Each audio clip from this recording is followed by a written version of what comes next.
So, I'm just doing a short video. My favorite president outside of Obama, Biden, obviously. Donald Trump was my president. Uh, Vladimir Putin just released a quick at a press conference. It's sort of the result of a Trump statement that he's ready and willing to step in to stop the Ukrainian war. And so I think there's a lot of probably more confusing ways to say something. And I think understanding that the U.S. has to stand in this position, that it's the same position that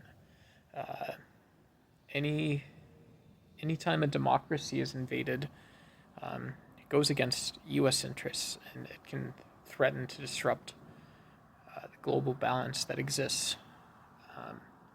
And I don't think that's confusing why that is.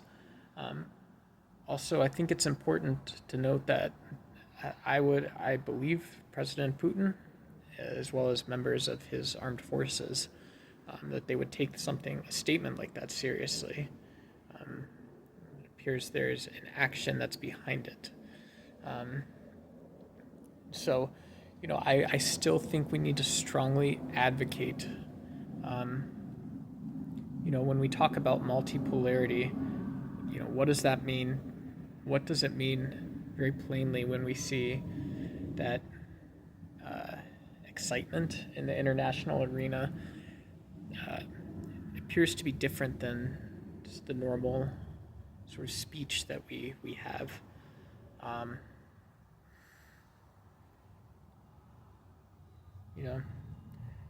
I think if I had to offer like a U.S.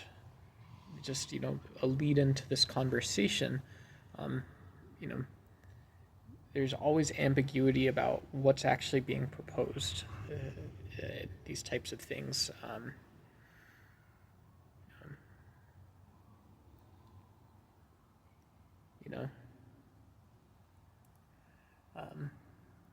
I think the backdrop for that as well is the fact that Russia has mentioned nuclear weapons and things like this in the past.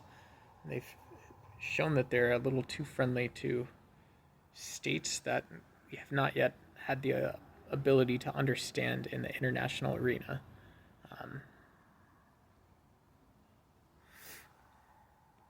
But those all have to be reducible as well to some sort of result or response.